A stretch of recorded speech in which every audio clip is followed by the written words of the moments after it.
So, as part of what we do, we believe we're very big on educating the project management community. And one of the things we do is we have webinars, we have YouTube videos, and we also have a podcast. So for the month of September, next month, and the invite will actually go out later today. We're going to have, for the PMO webinar, next month, we're going to have Stacy Sellier, and what she's going to talk about is the temporary PMO, which is a very, very interesting topic, in my opinion. And basically, she's just going to talk about the ins and outs of setting up a temporary PMO. What are the benefits, use cases for setting up a temporary PMO? Because sometimes you don't need to stand up a PMO permanently, or you may have those strategic initiatives that may require something a little bit more flexible, nimble, adaptable, and where maybe some of your governance and processes may need to be a little different. So she's going to talk to us about that on the 23rd of September, and the webinar is going to be at 11 a.m. So I will send that invite out today. And for the podcast coming up on the 7th of September, we're going to have Ramona Pitts. Ramona is very big on benefits realization. She's a strategic financial analyst, and she's implemented benefits realization in companies like HCSC, Blue Cross Blue Shield, US Cellular. And she's going to come on to the podcast and talk to us about, the benefits realization, some of the best practices, how to implement it. So it's going to be great. So just be on the lookout for those, and I would definitely announce those. I think everyone on here is part of my LinkedIn network, so I will definitely blast that out. All right, so without further ado, so again, thank you everyone for joining. As I mentioned at AHC, we're really big on continuous education, networking, and collaboration with the project management community. We're very passionate about helping organizations improve their project delivery by adding value and meeting expectations. And this is after meeting Americo personally. After talking to him for about 5 minutes, I realized that he shared the same passion. And this is why I invited him on today. And I'm grateful that he accepted the invitation to come on and talk to us about, the PMO value range methodology. He is the founder and chair of PMO Global Alliance, which is a worldwide community of PMO leaders where they've gotten together and they've birthed the PMO Global Alliance. So he's going to talk to us about how we can add value as a PMO, how we can meet expectations. And he's also going to walk us through the PMO value range methodology as well. So without further ado, thank you so much for joining us, Americo. And, can you tell us a little bit more about who you are and how the PMO Global Alliance can help PMOs around the world? Great. So first of all, thank you very much, Javier, for your invitation. It's my pleasure to participate today. Thank you for all your audience too that is connected today to hear a little more about all these interesting topics. So let me share with you some a kind of overview about the methodology and about how it can be helpful for any PMO professional. Actually, the PMO value ring methodology started to be developed it was 2011, right? So 10 years ago. It was the first time that we presented a first idea about what would come years later. It was in Washington, D.C. at the PMI Research and Education Conference. So at that time, we presented the first, actually, I could say that the first step about the methodology when we presented a paper about PMO maturity. Actually, it was the first time that someone published anything about PMO maturity because we have many ideas and many suggestions on organizational maturity, project management maturity. But when we talk about PMO maturity, things are a little different. So after that, in the following years, we also participated in many PMI global conferences in the US, Canada, in Europe, presenting the results of the development that we have been working on during these years. And finally, in 2017, we released the PMO Value Ring methodology. It was developed by a group of 122 very experienced PMO leaders from 5 different countries. So the idea is that we could create something that could be really useful for anyone that is leading PMOs, something that could be grounded on the best theory that we have available about PMOs, but only to make it reliable, but actually it's something very practical and easy to be understood because it came from the trenches, came from the battlefield where we have these leaders, these PMO leaders working every day, struggling to make their PMOs generating value. So the methodology can be used by anyone. Actually, you don't need a very special training to use the methodology. It's very user-friendly, I could say. But the point is, you can use it in 2 different ways. You can use it when you have a new PMO, so you want to set up a PMO from the scratch, or you will assess an existing PMO to check if it's really generating value for your organization. And that's the point of the methodology. As the name says, PMO Value Ring, the idea is that we can use the methodology to ensure that the PMO will be able to generate value for the organization and especially for the PMO stakeholders, the PMO customers. So that's the idea of the methodology. So from 2017 to today, we have like 20,000, actually a little more, but the last number was almost 21,000 users of this methodology around the world, because there is a web tool that is available on pmovaluering.com, and people can create free accounts and use the methodology if they want. And this web tool is very interesting because we have a database with the experience of the community, of our global community. PMO Global Alliance is today a global community with more than 12,000 members in over 120 countries. So the experience of some of these leaders, it's part of this database. So when you are using the web tool, the PMO VR web tool, you can get some advice, some recommendations about what you should do based on the information that you are inserting in the web tool. So depending on what you need in terms of objectives, the recommendations will be different, right?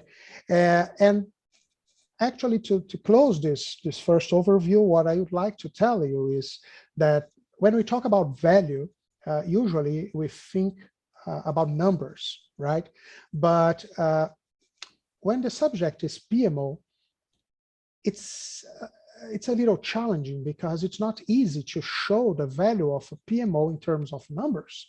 Actually, all the reliable attempts to do that, especially in the academic area, they were inconclusive. And I'm not saying that there is no value. I'm saying that it's not easy to show, like correlation between a PMO or even project management and business success. So it would be great if we could say, oh, if I invest $1 on my PMO, I will get $5 in my business. It would be a dream, but it's not like that, right? Life is not easy like that.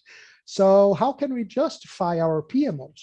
Yes, we need to generate value, but we introduced a new concept that came from customer service, came from marketing, from psychology, is a concept of value perception. So what we realized after studying many PMOs, hundreds of PMOs in the last 8-9 years, is that what makes a PMO survive and thrive is its capacity, its ability to generate perception of value in its stakeholders, in its customers. So perception of value is not a number, it's a feeling.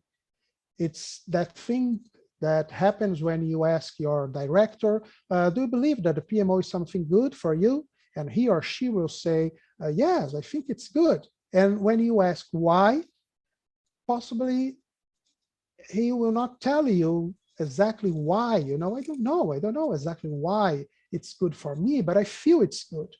That's what you need to make your PMO survive and thrive. So the methodology presents some steps that will help you with that. An overview, that's the idea of the PMO value ring methodology. Okay.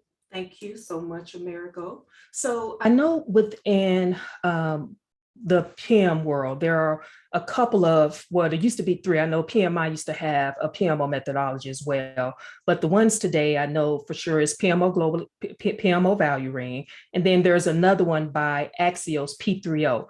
What's the main difference between the two? Very good question. Actually, Javier, all these approaches, they are very complementary. And why? First of all, it's important to say, to mention a very important difference between, for example, project management, program management, portfolio management, and PMOs. When we talk about all these types of management, if we ask experienced people about what they believe that could be good practices for managing projects, programs, or portfolios, it's not really difficult to find a consensus. And that's why we have standards. That's why we have a PMBOK, we have a standard for programs, for portfolio, not only in the US with PMI, but also in Europe with IPMA and other organizations. So finding the best way of preparing a scheduling or managing risks or identifying stakeholders, it's not really difficult because there is a best practice for that, But when we talk about PMOs, it's different because PMOs are different and they must be different. They have to adapt to different realities, to different scenarios that we have in each company. It's like if we were around an elephant and blindfolded, If you touch the animal in front of you, possibly depending on where you are around the elephant, you will tell me a different animal. If you are in front of the elephant, you touch the trunk and you say, oh, it's a big snake. If you are in the tail, you touch, if you are behind the elephant in the back and you touch the tail, you say that it looks like a worm. If you touch the ear, you say that it looks like, I don't know, a fish, right? Very soft. So who is the right one? Who is the right answer? All of them are right in a specific perspective, in a specific point of view. And that's what makes PMO very different, because depending on where you are around the elephant, what you are seeing, what you are touching, right? The way of setting up your PMO should be different. Mm-hmm. And when we talk about the standards, there is no PMO block, right? It's not a coincidence because a consensus is really difficult. But what about Axelos P3O, for example? Axelos P3O is different. It's not like what we see on PMBOK, for example, or other PMI standards. It's a different approach. It's more, how can I say, high level, talking about how the PMO is inserted in a strategic environment, and it talks about governance. It talks about many high-level aspects that should be considered when we talk about PMOs. The PMO value ring, I could say that it's strategic, but not focusing on the strategy of the company, but focusing on the strategy of the PMO, because the PMO is a service provider and it should be organized like that, identifying its customers, how you will generate value for these customers. So the PMO value ring in this aspect is more focused on the strategy of the PMO and how you will organize the PMO tactically and operationally to deliver what you are promising in terms of results, in terms of benefits. This way, knowing what you have to do and doing what you have to do, actually you will be able to meet expectations and your value will be recognized. So that's the general idea. Okay, you brought up something interesting because I know, like, especially the less mature PMOs, even the mature PMOs, it's almost as if we're chasing the latest and greatest, what's new, what's hot. You know, right now, Agile PMOs is big, and now a lot of companies and PMOs are either coming up with hybrid methodologies, or they're going scaled Agile. But from what you're telling us is that whether you're a support PMO, whether, if you look at the functions, if you are focused on training, if you're focused on reporting, if you're focused on strategic alignment, that your PMO doesn't have to necessarily just have one focus, that you can have multiple functions based on what the stakeholders' needs are and what their expectations are. Is that kind of what you're saying? Yeah, that's a good point. Actually, there are two good points in your question. The first one is that it's very common that people look for like magic pills, when they are trying to run a PMO. And when I say magic pills, I can mention the many different models of PMOs that we can find when we are reading about that in books, articles, conferences. For example, the AMO, Agile Management Office, the BMO, Benefit Management Office, CMO, Change Management Office. We have all the alphabet, VMO, Value Management Office. So from time to time, there is a new one, and this new one, usually it's the trending one, and people just follow the new trend, it's like following the herd, right? And that's not something very positive. And why? Because when you just follow a model instead of being inspired by a group of models to create your own model, it means that perhaps you are providing functions, you are providing services that will not be able to deliver the real needs, the real expectations of your customers. It's like a doctor, that is prescribing medicines for pains that your patients don't have, right? That's the idea. So actually, before choosing the best model, forget about it. Try to identify who are your customers, your stakeholders, for example, executives, functional managers, project managers. They usually are not part of the PMO. Team members, project team members, all of them will need different benefits, different results, because they have different pains. So which are the medicines that you will prescribe for them? So if they want this kind of thing, for example, if they want more control and more reliable information, perhaps more control could be provided with a methodology. Perhaps reliable information for decision-making could be provided with reports. But if they say that what they want is more motivated teams when they are working on projects, they feel that they are not really motivated to work on projects, methodology and reports will not help you. will not help them actually. So possibly you will provide mentoring or training. So what I'm saying is the way that you will set up your PMO doesn't depend on the models. Forget them. You have to set up your PMOs based on what your stakeholders expect from you, even when they expect things that you think that should not be expected. For example, you have directors very focused on operational stuff. And you think, oh God, they should be more focused on strategic stuff. Yeah, but actually it doesn't happen like this, because now, because of some reasons, they are expecting some operational stuff. And that's what you have to provide if you want to generate perception of value. So you can seed the strategic things, because in the future, they will be important. But at this moment, if you can't meet their expectations, you will die, right? That's what will happen. So that's something I could say that it's really important. PMOs must be flexible, they should adapt the way that are configured to meet expectations, to deliver the results and the benefits that are expected by its customers. Okay, thank you for that. And I know the average lifespan of a PMO is roughly 3 years.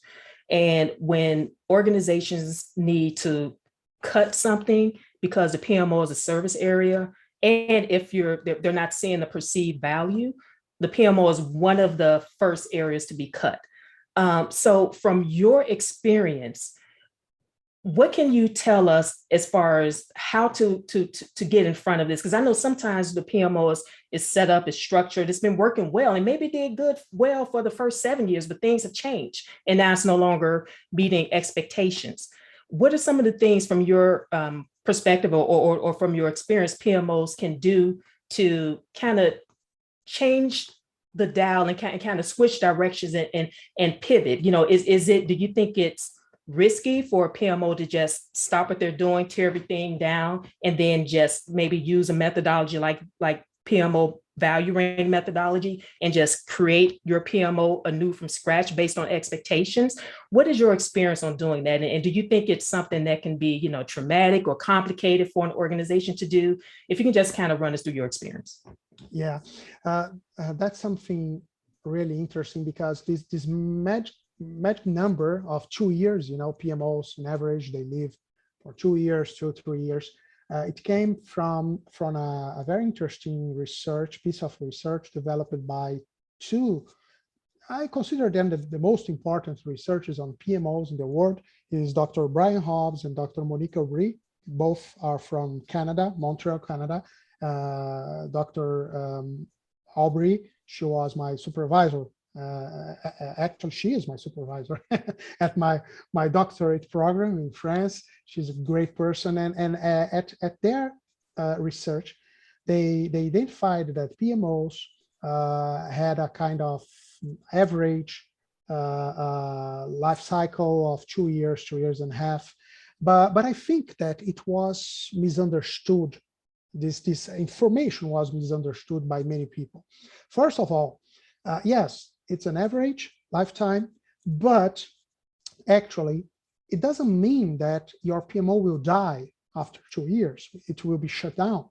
It means that in average, you need to rethink your PMO from time to time. And why?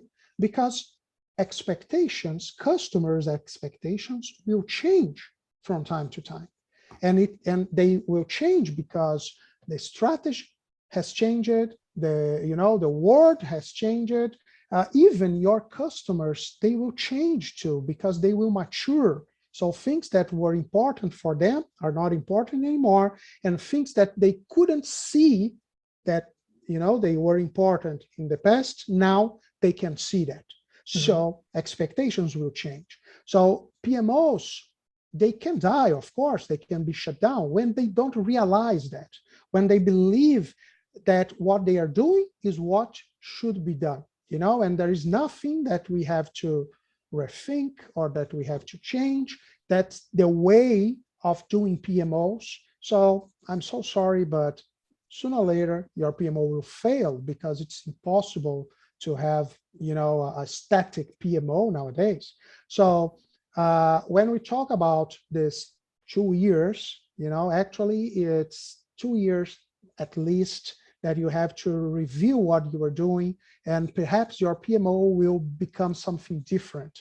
What you are doing in terms of functions, the way you are doing, the way you are organized, the customers that you are serving, these things should be reviewed from time to time. So that's something that will contribute to your success.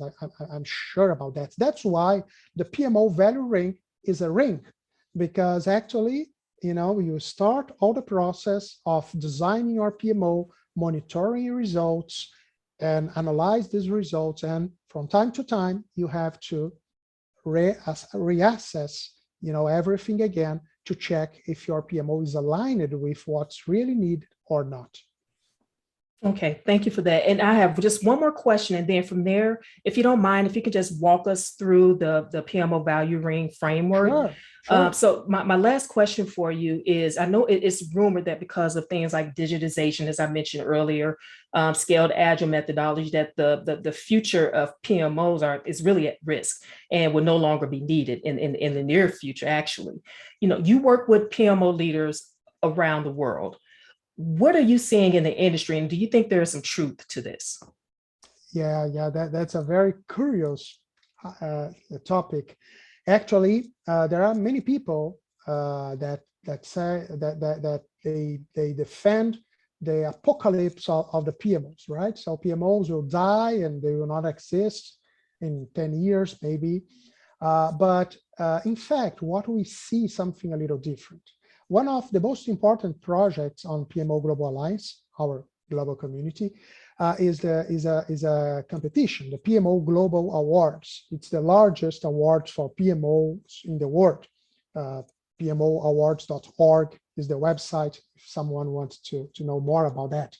But the point is, in the last 4 editions, we have been studying the best PMOs that participate in this competition and trying to identify what they have in common, So what is similar, because PMOs are different, we know that, but is there anything that we could say that they have in common? And it could be, at least an inspiration in terms of things that we could do if we want to be successful too.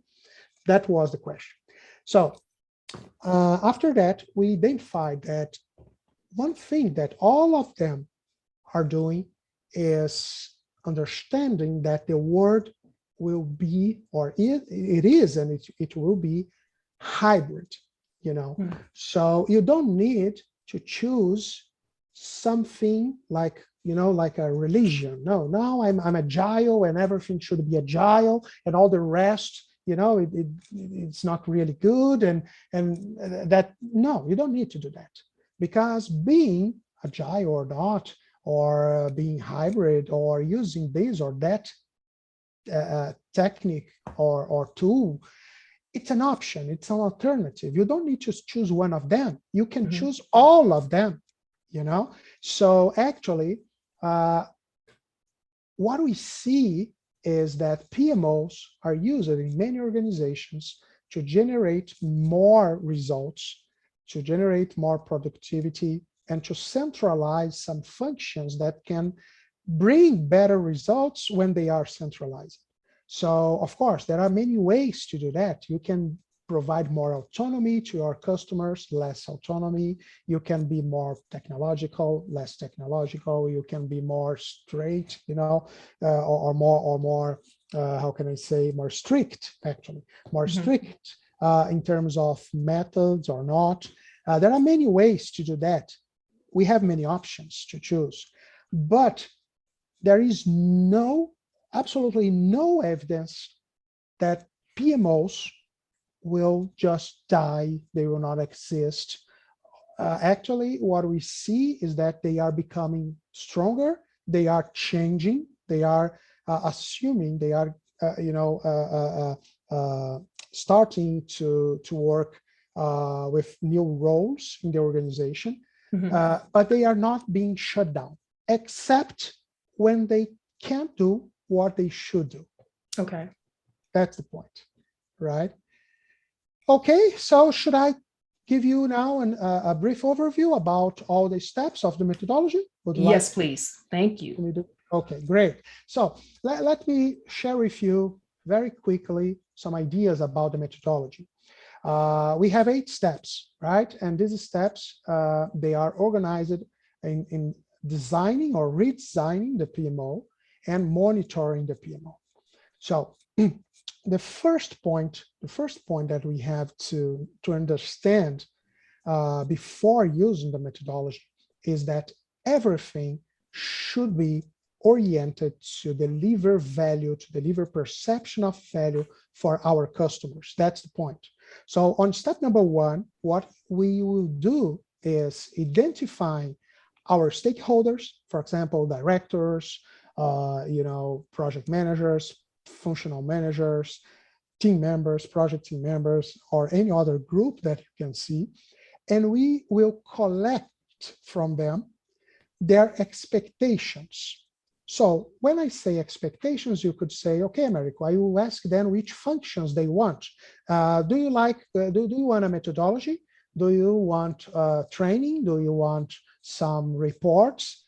In fact, no, they don't care about that. What they want is the benefit that this kind of thing will bring to them. Methodology, reports, training, tools, they are the medicines, right? But what you have to collect is their pains. Oh, I don't have reliable information to make a decision. Oops, when I need someone with competencies on project management, I don't have them. Oops, I need a way to have my projects managed, all of them in a similar method, in a similar way, right? So there are many benefits that they can expect. So on step number 1, based on a list of potential benefits for PMOs, the stakeholders, they are required to say what they want, what the priorities, what are the priorities in terms of benefits. And remember, I told you that we have a database based on the correlations that we have in the database, and they come from the experience of the PMO leaders. At the end of the step number 1, on step number 2 now, you will have an indication about which functions should be implemented or should be kept in your PMO if it's an existing PMO, because they will deliver the benefits expected by your stakeholders, right? So that's what you have in step number 1 and in the beginning of step number 2. You collect expectations based on benefits, and the web tool will help you to understand which functions should be important for you. So at the end of the day, you can realize that function that you read in the article that every PMO should have. Okay, every PMO should have that, but not yours. Your PMO should have other set of functions because the benefits expected by our customers are different. So on step number 2, you will be able to select the functions that are your priorities based on this recommendation. And after that, all the next steps will just design or redesign your PMO in terms of details. For example, step number 3, we will talk about the processes of the PMO. So how you will provide each function, each service. Step number 4, there are a big set of indicators that will help you to measure the performance of your PMO, but not based only on project performance, but based on how each function can be measured. And functions will be measured in different ways because they are different. The way that you measure your performance in providing methodology will not the same way that you will measure your performance when you are providing reports. Step number 5 is when we assign the PMO team members to the functions, but now we have a competence model for PMO professionals. So based on their competence in 10 different competencies, we know which competencies are important for each function. So you can say, okay, I want to assign this person to support portfolio management. And the tool will show you that there is a gap. There is a performance indicator in terms of competencies. It's the competence adherence indicator. And you will see, for example, that John has only 50% in terms of competence performance to deliver portfolio management, support portfolio management. So there is a gap. Now you have a chance to improve, John, because this way your chances to deliver value will be higher. Step number 6 is exactly the first step that was created. Number 6, not number 1. This is the step that I told you that we presented in Washington, D.C. in 2010, 11 years ago. And actually, this is the most important model to assess the maturity of a PMO. It's used everywhere in many companies, many academic initiatives. And this maturity model for PMOs is based on different functions. So it's very flexible.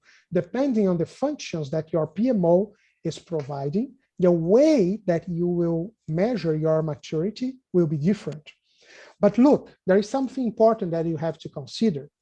Maturity without alignment means nothing. Perhaps you are doing something very well, so you are mature, you are very sophisticated in the way that you provide support to portfolio management or in the way that you are providing methodology. But if what you are doing can't generate the value, the benefits that you mapped on step number 1 and 2, I'm sorry, you are really good on what you are doing, but nobody cares about that. Peter Drucker said that nothing's more useless than doing the best way possible something that should never be done. And that's the idea, right? You have to improve the maturity of those services, of those functions that will generate results, benefits, perception of value for your stakeholders. So steps number 1, 2, and 6, they are very connected. And finally, on step number 7, we have a very original, a very interesting model to calculate the PMO ROI based on a very flexible approach that lets you to have different sets of functions and different types of scenarios that can justify you to implement a PMO. So it's a very interesting model that can show if you are in the right direction or not, right? And finally, step number 8 is a monitoring model for PMOs based on a balanced scorecard approach. Because remember, I told you earlier when I was comparing the PMO value ring with P3O from Excelus, that we talk about PMOs in a strategic aspect, but considering the PMO, not the organization, but how can we manage the PMO strategically? So this scorecard was adapted to make sense for a PMO, and all the other steps from 1 to 7, they are connected with this balanced scorecard for PMOs. And that's the way you will monitor the value that you are generating to the organization and to your customers. So after 1 year, it's supposed that you will repeat the cycle, right? Mm-hmm. So that's why it's a ring. So from time to time, you have to ensure that you are still aligned in terms of meeting expectations. And this way, you will redesign, you will improve your PMO, the maturity of your PMO, and you will continue to monitor if you are generating value or not. All right, great. Thank you. This is awesome. Thank you so much, Americo. I really appreciate you coming on. And at this point, I'm going to ask if there are any questions from the attendees for Americo or for myself. Very good. So while people are thinking about it, Javier, let me just reinforce one point. Sure. Everything that I told you right now about the methodology, it was not based on Americo's ideas or something like that, right? I'm not supposed to be a guru on PMOs, right? Actually, my pleasure is to lead this community, and all this work came from the community. So what do we have at the PMO value rig methodology, at the database, at the web tool, is not the idea of one person, you know, one consultant or something like that. Actually, it comes from the community, as I said. It comes from the trenches, you know. So everything that you have in terms of recommendations are based on a benchmarking database, on some statistics. So it's like if you could talk with dozens and dozens of PMO leaders and ask their opinion about how you can set up your PMO, right? And based on their opinions, you could say, okay, I'm going to do this or I'm going to do that. So you can make your all decisions, but not based on only in your experience, because your experience is just one person, right? Statistically speaking, it doesn't too much. So it's not too much, but if we can take, you know, the experience of other people, I believe that we can make much better decisions about on our PMOs. All right, awesome. Thank you so much, Americo, for joining us all the way from Brazil. I really appreciate it. So are there any questions before we end the webinar? Okay, I don't look like we have any questions coming in. Just final thing, let me share the results from the poll. Let me see. Yes. Look, Javier, almost half of the people said that they measure and monitor the PMO's performance. So I have a question for these people. So you can ask yourselves about that.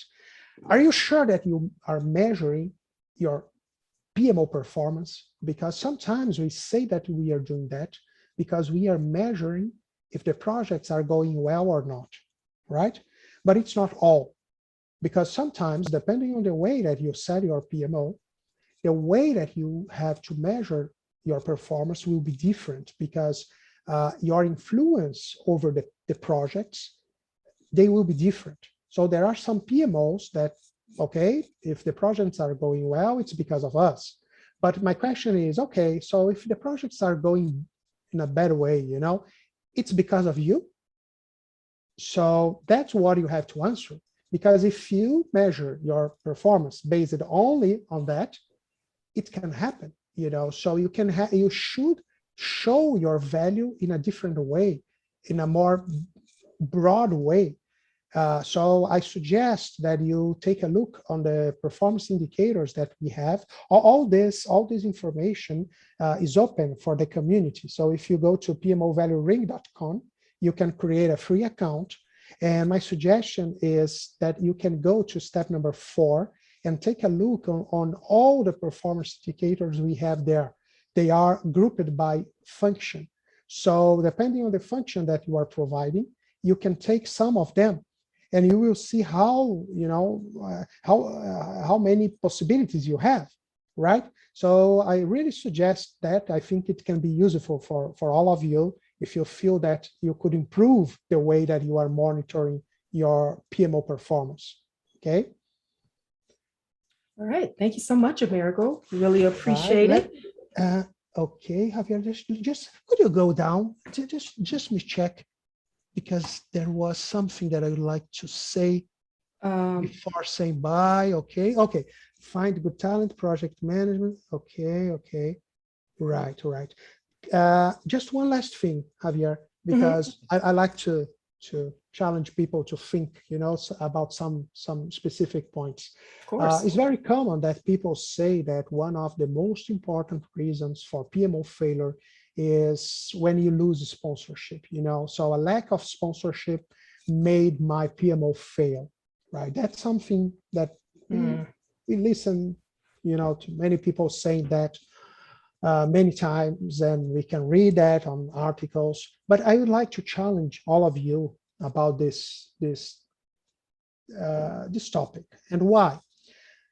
Because we are saying that losing sponsorship or a lack of sponsorship is the cause of the failure, right? My PMO failed because of that. But are you sure that it was the cause of your failure? I'm sorry. Yes, the cause of your failure. But actually, what I made a confusion. I thought I made a confusion, but I didn't make. Actually, people say that it's the cause of the failure.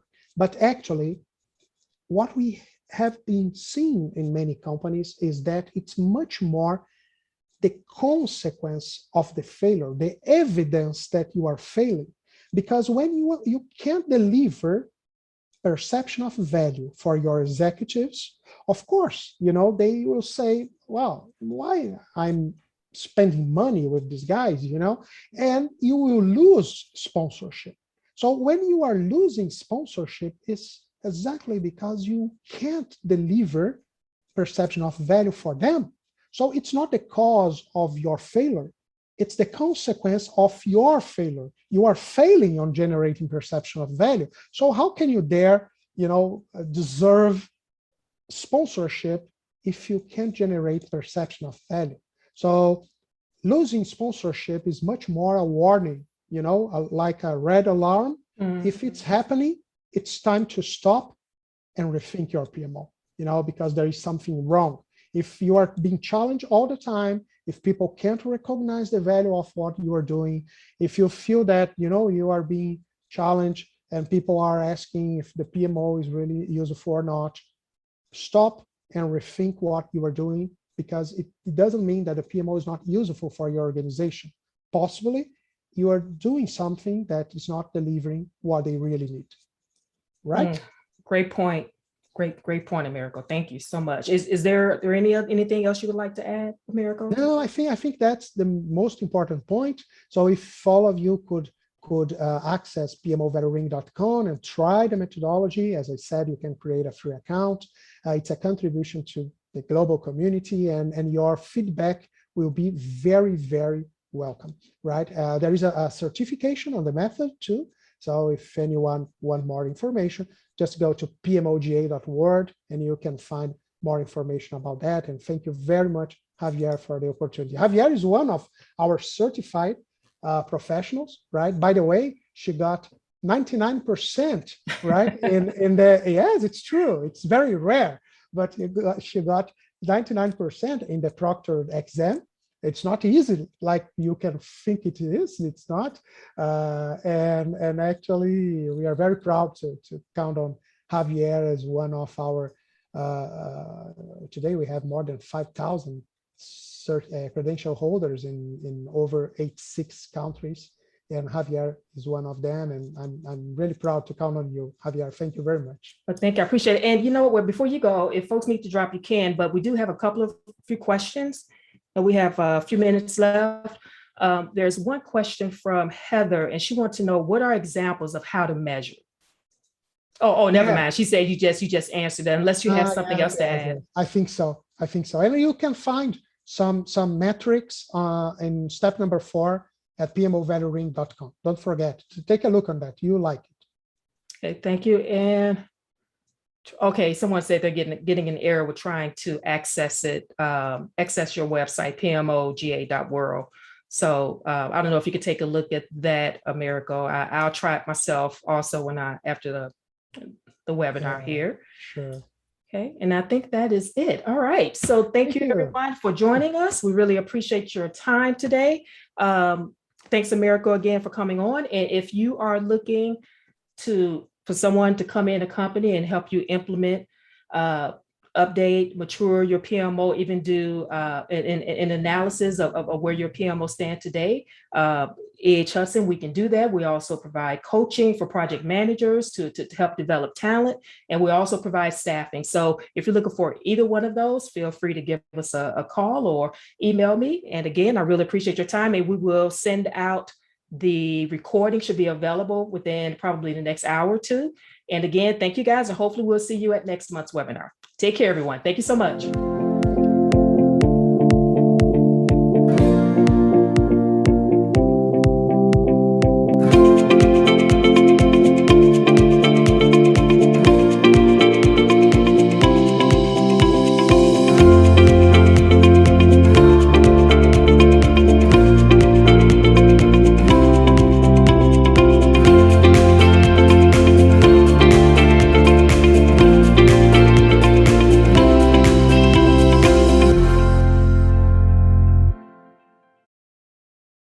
Thank you so much.